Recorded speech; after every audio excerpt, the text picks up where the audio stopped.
درود بر شما عزیزان و همراهان. در خدمتتون هستم با یک انرژی خوانی برای متولدین همه ماها.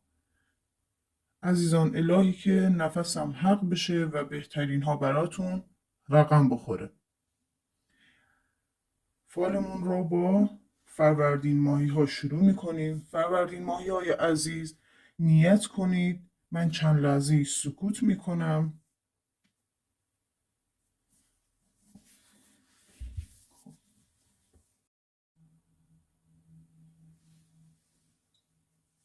ببینیم کلام خدا، قرآن کریم، چه پیامهایی برای فروردین ماهی ها داره.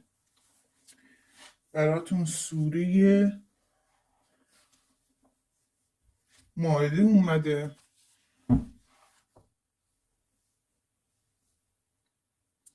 دارم میبینم شخصی بهتون قولی داده که حتما به قولش عمل میکنه.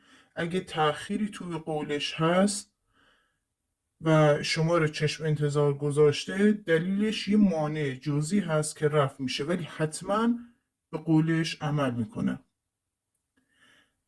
براتون رزق و روزی، برکت و رشد مالی میبینم. حسود دوروبرتون خیلی زیاده. باهاتون روبرو خوب هستن ولی پشت سر منتظر کوچکترین فرصتی هستن که شما رو زمین بزنن. پس بهتره بیشتر هوشیار باشید و راحت اعتماد نکنید. برگشت بدهی براتون دیده میشه. ممکنه قرضی به کسی داده باشید یا هنوز بهتون پرداخت نکرده. براتون بازگشت بدهی دیده میشه. شخص مسنی سبب خیرتون میشه که چرخه کاری رو راه اندازی کنید.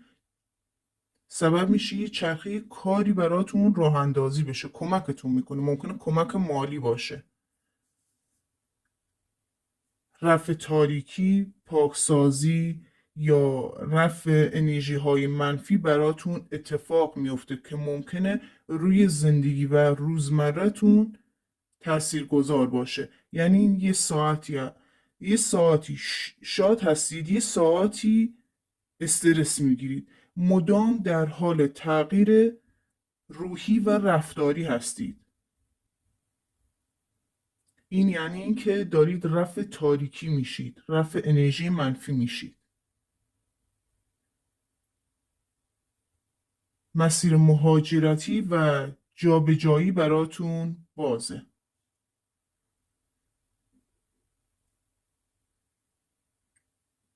ثبت نام، شرکت در کاری یا مسابقه‌ای که ماها قبل خواستید انجام بدید و براتون فراهم نشده، تا 4 وعده دیگه شرایطش مجدد براتون فراهم میشه که بسیار خوب هم هست. مسافرتی که میتونه هم کاری باشه و هم تکلیفتون با افرادی مشخص بشه، هم جهت آگاهی از موضوعی هست براتون دیده میشه. در وعده 10 براتون اومده. آسیب، دزدی یا لطمه‌ای بهتون وارد ممکنه بشه. بهتره که بیشتر مراقب باشید. ناراحتی یا غمی برات وجود داره از سمت شخص احساسیت که تا 3 وعده دیگه با دیدارتون این ناراحتی رفع میشه. خب فروردین ماهی‌های عزیز، برای همسو شدن و تحقق اتفاقات خوب فالتون لایک کنید و سوره مائده رو برام کامنت کنید. خب بریم سراغ اردیبهشت ماهی ها.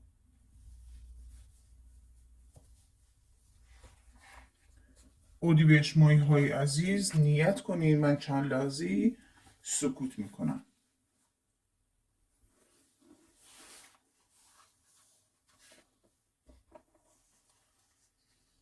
ببینیم کلام خدا چه پیام هایی برای اردیبهشت ماهی ها داره. اردیبهشت ماهی ها براتون سوره یوسف اومده. میگه بین دو راهی قرار دارید که به زودی تصمیم نهایی و البته درست رو میگیرید. منتظر امضایی هستید که حتما براتون انجام میشه. قصد شراکت با یه دوست صمیمی دارید، ممکن از اعضای خانواده‌تون هم باشه که خیلی باهاش صمیمی باشید، که برای دو طرف خیلی خوب هست. درخواست حمایتی از خانواده دارید که ازشون جواب منفی میگیرید که موجب دلخوریتون هم میشه، اما به نفعتونه. اینجوری ممکنه مسیر بهتری پیدا کنید.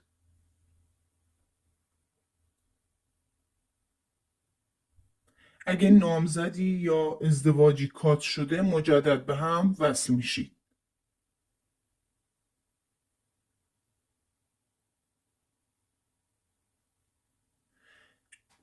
اردیبهشت ماهی ها خبر خیلی خیلی خوبی رو از یه دی ماهی یا بهمن یا آبان ماهی ها دریافت میکنید که خیلی خوشحالتون میکنه.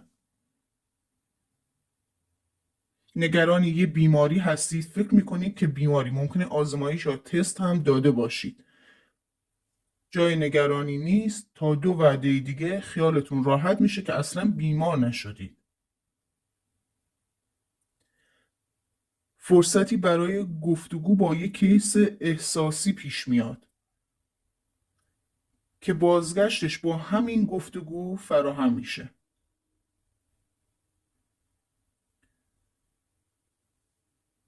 میگه حرفهای تیز و تندی با شخصی دارید که ممکنه موجب بشه که رابطتون به هم بخوره. منتظر جواب گزینش یا آزمونی هستید که به نفع شما تموم میشه و ازتونم درخواست همکاری میشه. اردیبهشت ماهی عزیز، برای همسو شدن و تحقق اتفاقات خوب فالت لایک کن و سوره یوسف رو برام کامنت کن.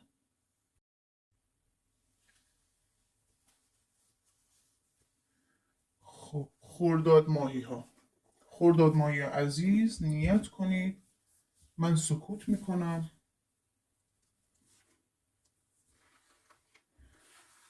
براتون سوره نحل اومده. ببینیم کلام خدا چه پیام هایی برای خرداد ماهی ها داره.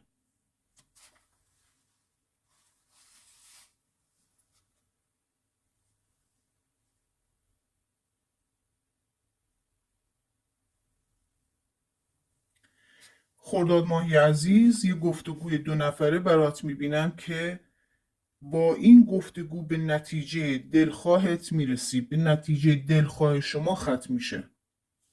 کار قانونی برات میبینم، اما براتون زمان بر هست، ممکنه کمی با تأخیر کارتون انجام میشه.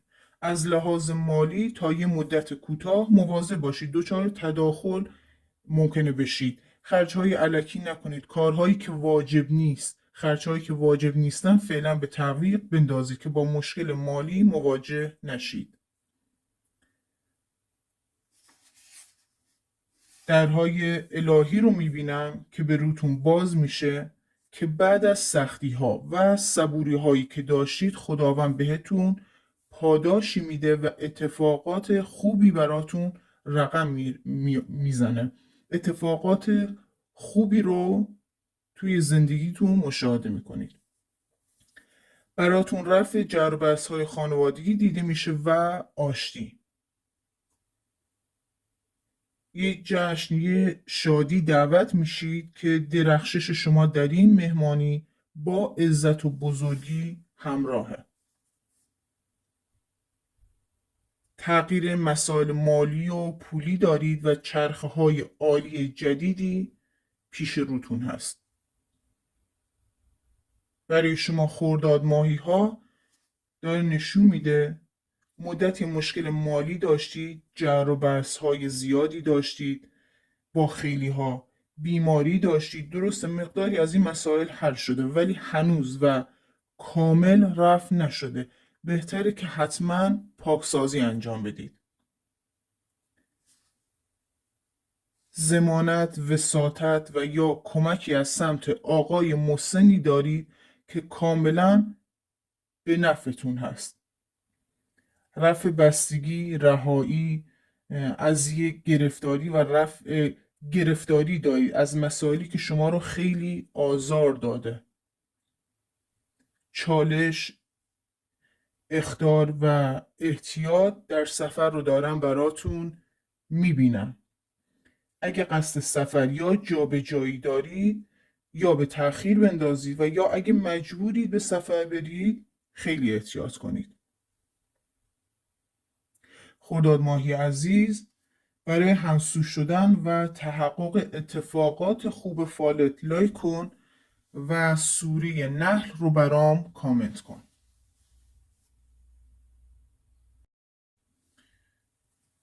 بریم سراغ تیر ماهی ها.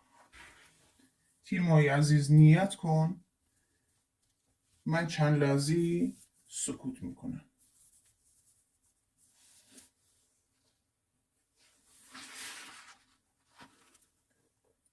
تیر ماهی عزیز، برات سوره توبه اومده. ببینیم کلام خدا چه پیامی برای تیر ماهی های عزیز داره. استخدام شدن رو دارم برات میبینم. شخص جدیدی به خانوادهتون اضافه میشه که قدمش خیلی براتون خیر هست. خلاص شدن، رهایی و آزادی از چیزی یا جایی یا کسی رو برات دارم میبینم. مهاجرت و جابجایی داری. یه مهاجرت و جابجایی که خیلی وقت بوده منتظرش بودی. بهتر از این فرصت استفاده کنید،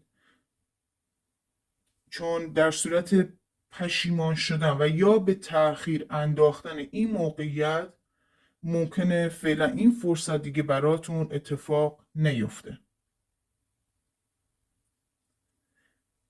داره میگه رازهایی ازتون پنهون بوده که براتون آشکار میشه. خرید فروشی که منتظرش بودی تا 2 وعده دیگه انجام میشه. با فرد عاطفی بگو مگو داری، سعی کن ادامه نداشته باشه، چون منجر به دوری و قهر این شخص ممکنه باشه. سردردهایی دارید که با استراحت و بیشتر اهمیت دادن به خودتون رفع میشه.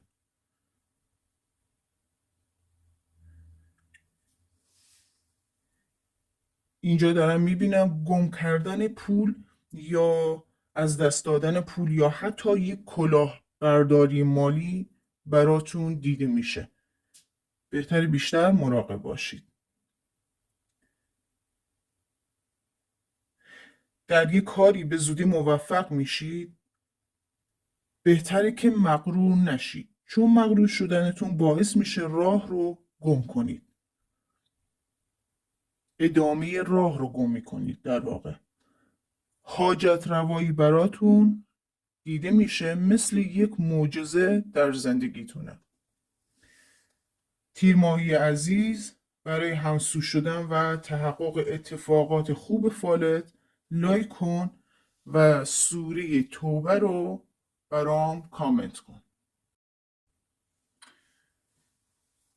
خب بریم سراغ مرداد ماهی ها. مرداد ماهی عزیز نیت کن، من چند لحظه سکوت میکنم.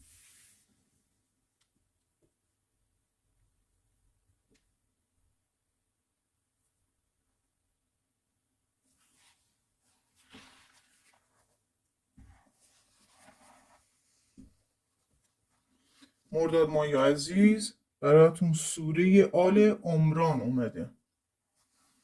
ببینیم کلام خدا چه پیام هایی برای مرداد ماهی ها داره. عدالتی در حق شما اجرا میشه و شخصی که به شما بدی کرده کارماشو پس میده. ورود و قبولی در محیط شغلی براتون دیده میشه. رقیبی دارید که هیچ و پوچ میشه و باعث هیچ و پوچ شدن و کنار رفتنش خودش است.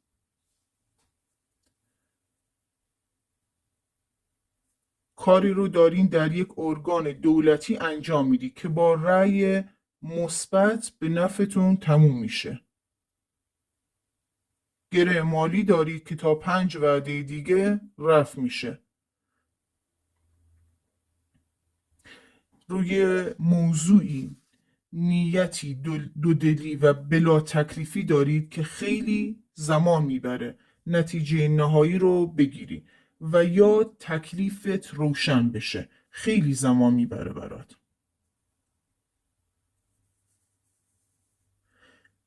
موضوع تحصیلی دارید که منتظر نتیجه قبولی هستید. قبولی از آن شما خواهد شد.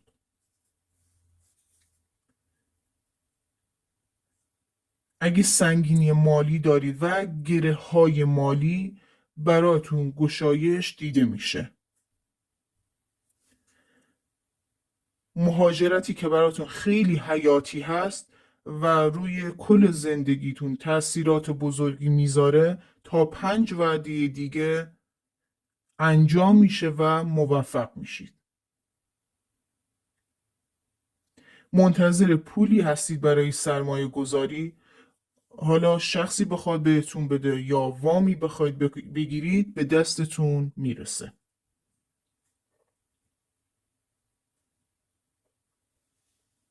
مشکل دادگاهی داشتید و دارید، تا 3 وعده دیگه حل و فصل میشه.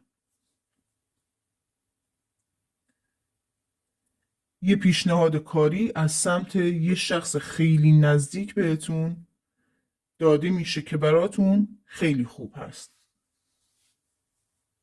عزیزای مرداد ماهی، برای همسو شدن و تحقق اتفاقات خوب فالت لایک کن و سوره آل عمران رو برام کامنت کن. خب بریم سراغ شهریور ماهی ها. شهریور ماهی های عزیز، نیت کنید، من چند لحظه سکوت میکنم.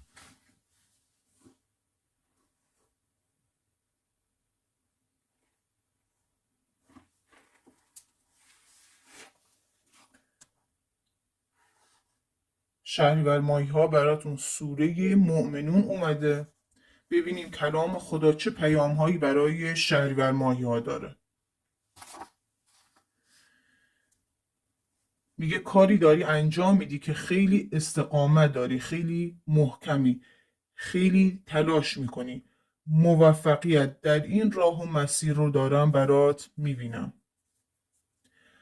راز و دروغی برات آشکار میشه از سمت شخصی که اصلا انتظارشو نداری. یعنی فکر نمیکنی این شخص اصلا همچین دروغی گفته باشه. گنج بزرگ یا پول خیلی خیلی بزرگی دارم برات میبینم که به زودی به دستت میرسه. امضا، تایید و یا رسمی شدن در جایی برات نشون داده میشه.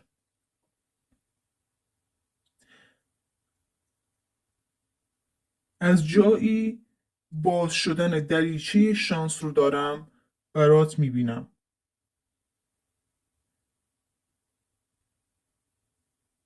تکلیف مالی یا ملکی یا ارثیه‌ای براتون روشن میشه. شانس و موفقیت رو با خودش براتون همراه داره.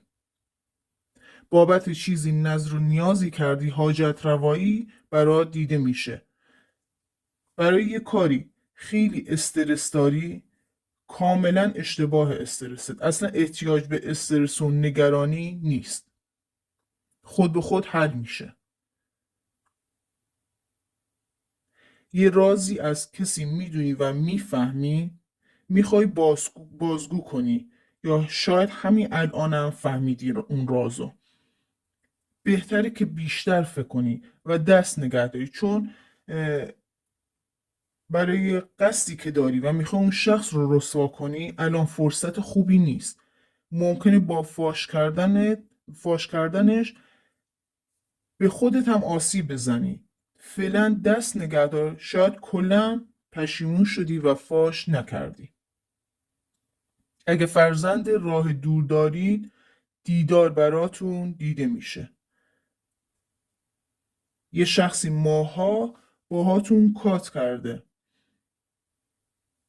به بهانه‌های مختلف برمیگرده سمتتون، ولی با بی‌اعتمادی شما روبرو میشه. به نظر میرسه که دیگه شما بهش اعتمادی ندارید. با یه خرداد ماهی ممکنه وارد مشاجره‌ای بشید. این خرداد ماهی نیت داره براتون پاپوش درست کنه. مواظب حرفایی که توی این جر و بحث، توی این مشاجره با این شخص دارید باشید، چون ممکنه حرفاتون به ضرر خودتون تموم بشه. شهریور ماه عزیز، برای همسو شدن و تحقق اتفاقات خوب فالت لایک کن و سوره مؤمنون رو برام کامنت کن.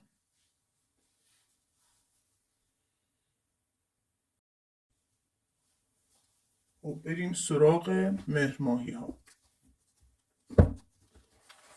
مهرماهی های عزیز، نیت کنید. من چند لحظه سکوت میکنم. براتون سوره صافات اومده.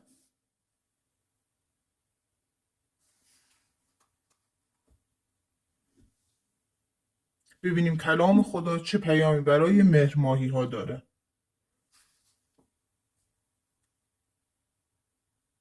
مانع یا موانعی براتون دیده میشه که دیگران رو دارید مقصر میبینید، اما بدونید هیچ کسی مقصر نیست جز افکار خودتون.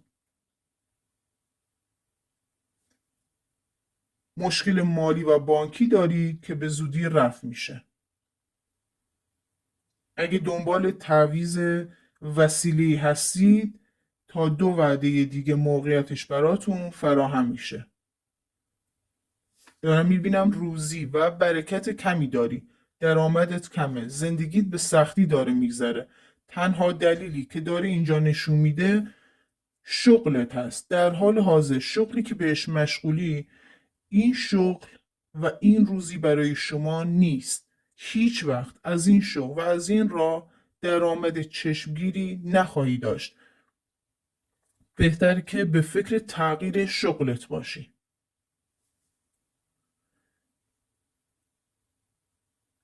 پوش شدن رقیب رو دارم برات میبینم. حالا میتونه هم رقیب کاری باشه، هم رقیب عاطفی. دنبال یه جدایی خیلی بزرگ و نهایی هستی، مثل طلاق. به خواستتون میرسید. تموم شدن دعوا و جر و بحث با خانواده همسرتون براتون نشون داده میشه. منتظر یه خبری هستی، یه تماس یا یه ایمیل شما رو از بیخبری در میاره.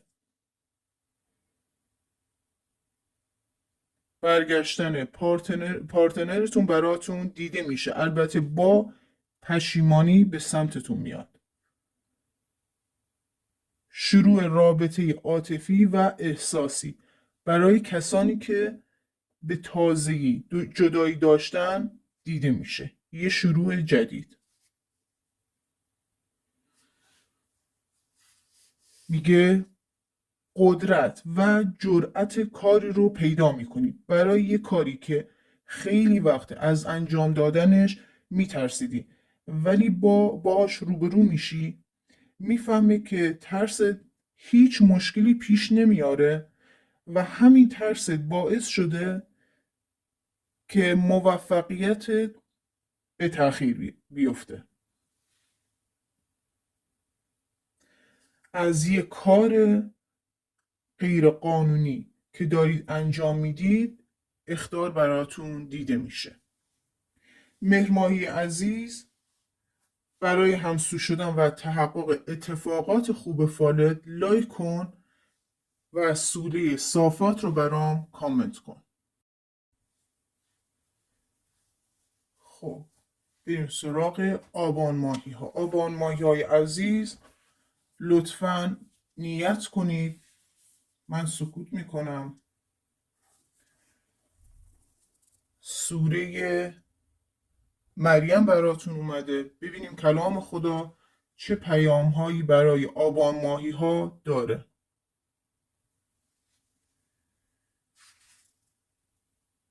قرارداد و امضایی که منتظرش بودید براتون در این فال هست. قراردادی که خیلی وقت انتظارش رو میکشی. مشکلاتی جلوی راهت هست که داری اونا رو برطرف میکنی، ولی فرد عاطفیت هیچ کاری در این راه برات انجام نمیده. اصلا بهتون کمک نمیکنه، ولی شما موفق میشید.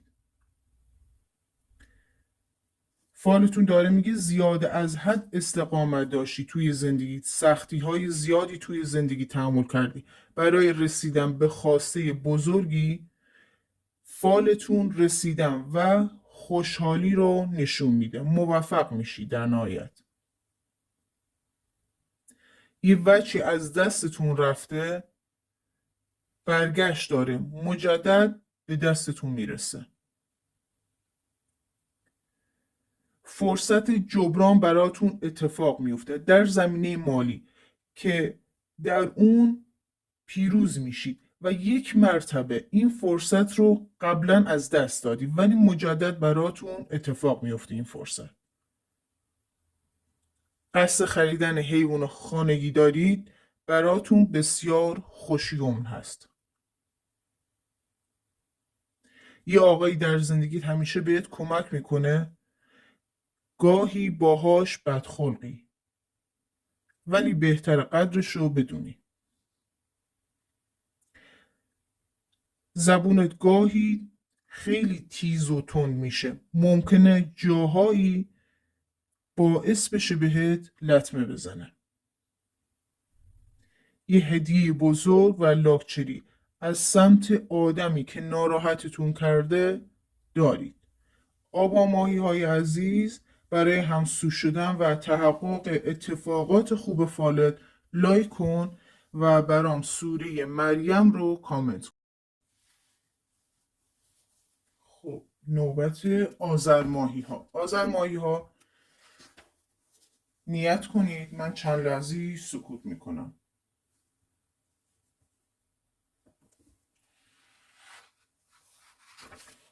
براتون سوره انعام اومده. ببینیم کلام خدا چه پیام هایی برای آذر ماهی ها داره. تنش اعصاب، دلهوره، بیقراری براتون دیده میشه. روی یه کاری بهتره که بیشتر تمرکز کنید. خودتون رو آروم کنید. این تنش اعصاب ها، این بیقراری ها، برای اینکه تمرکز روی این کار ندارید، بهتره با آرامش و واقع بینانه تر به جزئیات کار فکر کنید و پیش برید. با ذهن آشفته هیچ موفقیتی ندارید. دعا یا طلسمی انجام دادی که به شدت برات سنگینی آورده، بهتره که اون دعا ازت دور باشه. این دعا یا طلسم رو از خودت دور کن. اگه قصد سرمایه گذاری و یا هزینه کردن در کاری رو داری، بسیار براتون خوب اومده. اسباب کشی براتون دیده میشه. یه مذاکره ملکی داشتی که تا 3 وعده دیگه به نفع شما تموم میشه. اینجا خبر کنسل شدن و بازگشت شخصی از مهاجرت به گوشتون میرسه. ممکنه این شخصی قصد مهاجرت داشته ولی انجام نمیشه. به گوشتون میرسه که اون شخص مهاجرت نکرده.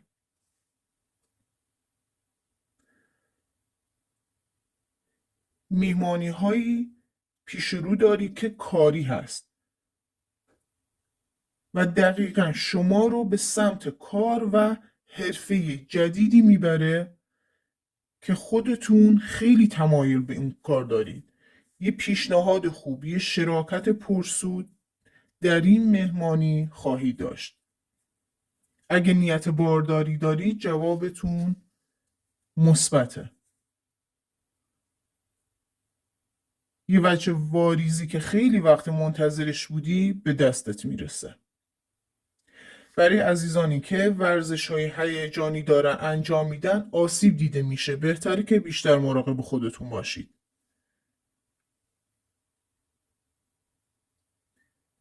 چند وقت خودتو برای یه موضوعی یا برای یه شخصی در مقابل شخصی مقصر میدونی، احساس گناه داری، ولی بدون شما هیچ گناهی مرتکب نشدی و کاری که درست بوده انجام دادی. اگه منتظر مدرکی هستید به زودی به دستتون میرسه. قبولی در آزمون براتون دیده میشه. تموم شدن مشکل و یک گره قانونی براتون دیده میشه. آذر ماهی های عزیز، برای همسو شدن و تحقق اتفاقات خوب فالت لایک کن و سوره انعام رو برام کامنت کن. خب نوبت دی ماهی ها شد. دی ماهی های عزیز نیت کنید. من چند لحظه سکوت میکنم.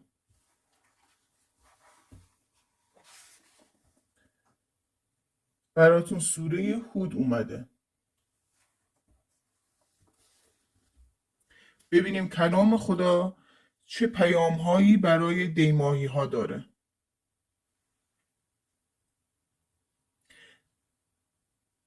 نیت مهاجرت دارید، فعلا براتون مهاجرت دیده نمیشه. یه رقیب کاری داری، به زودی پوچ میشه و هیچ وقت دیگه اون شخص رو نمیبینی. از یه مشکل قانونی و قضایی رها میشید.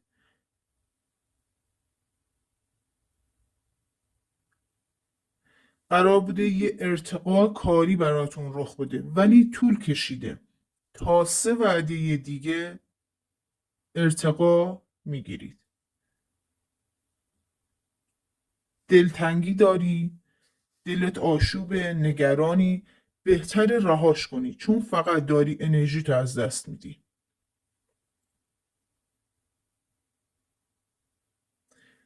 اگه یه بیماری داری که دقیقا مشخص نیست یا راه درمانش مشخص نیست، به زودی مشخص میشه و رفع بیماری و شفا براتون نشون داده میشه.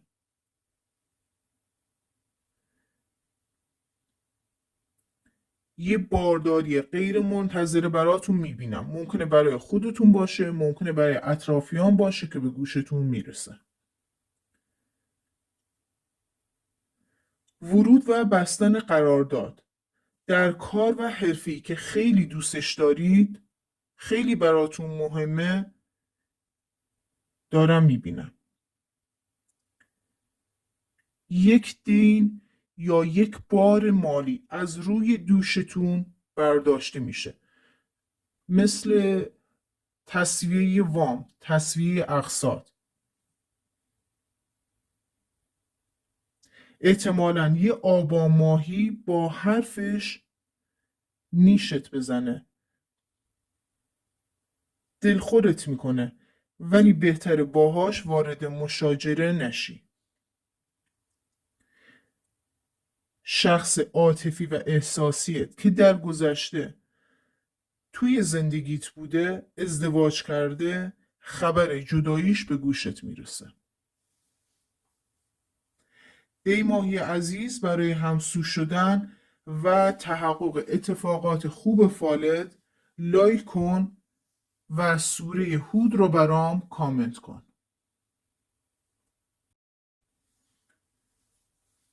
خب نوبت بهمن ماهی ها شد. بهمن ماهی ها لطفا نیت کنید.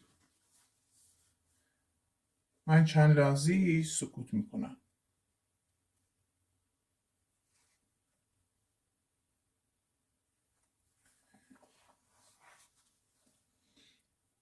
برای بهمن ماهی ها سوره آل عمران اومده.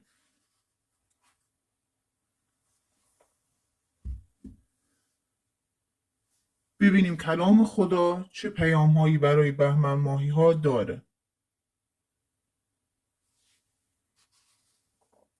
بهمن ماهی عزیز که چند وقت با بیخیالی داری زندگی میکنی و به همه چیز حتی کمش قانع هستی، بدون که شرایطی برات پیش میاد که پشیمونت میکنه که چرا بیخیال بودی، چرا تلاش بیشتری نکردی. بهتر از الان تلاش و پسندازی داشته باشی.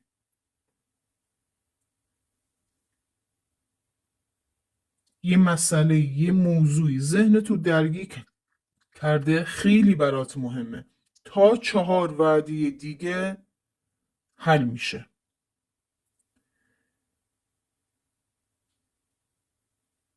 پیروز شدن، قبول شدن و موفق شدن از حق و حقوقی براتون دیده میشه. دیدار با یک عشق دارید که به خاطر شرایطی که مانعتون بوده، مانع دیدار و نزدیک شدنتون به هم شده، فراهم میشه. این دیدار برای هر دوتاتون بسیار خوشاینده.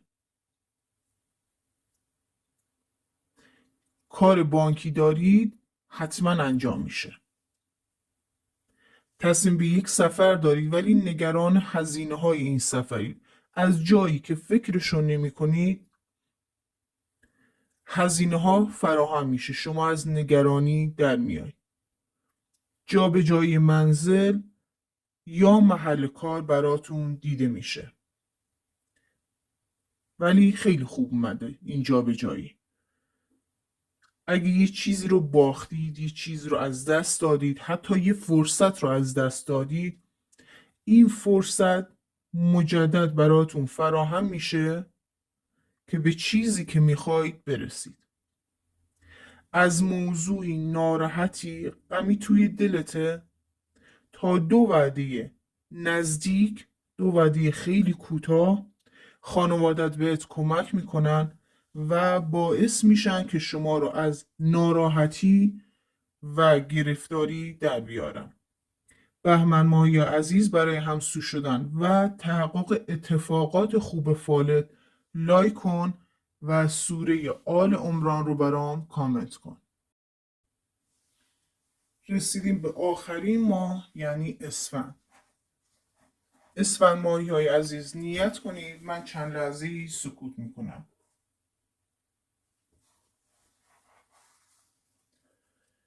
براتون سوره ابراهیم اومده. ببینیم کلام خدا چه پیامی برای اسفند ماهی ها داره.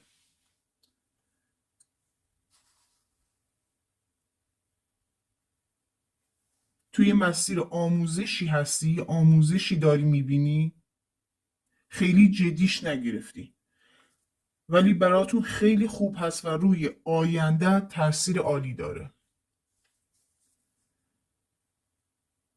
یه جمع 3 نفره برات دیده میشه که با بگو مگو تموم میشه و با جر و بحث.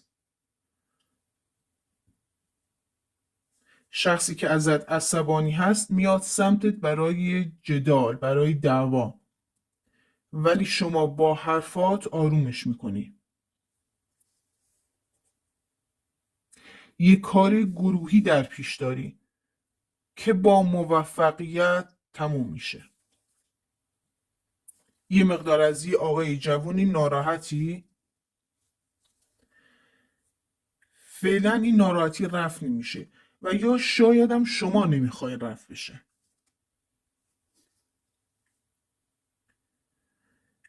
احتیاج به کمک مالی داری. از سمت خانمی کمک مالی میبینی ولی این کمک خیلی زیاد نیست.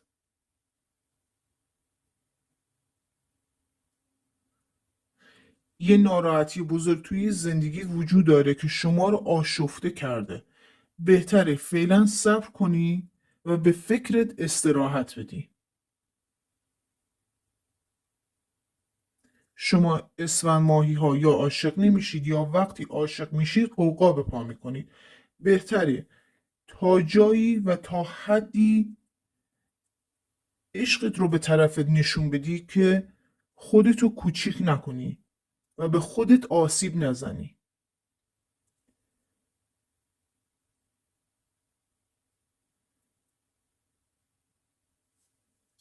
از یه آشوب و یک گرفتاری در میای. میتونه از سمت کیس احساسیت باشه.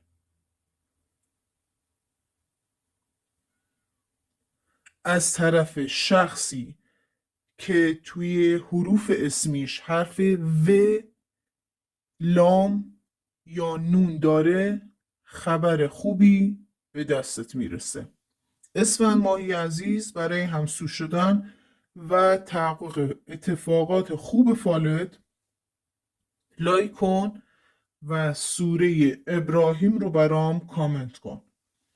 خب عزیزان، امیدوارم بهترین اتفاقات براتون رقم بخوره و لحظه لحظه زندگیتون به کامتون باشه. تا ویدیو بعدی، خدا نگهدار.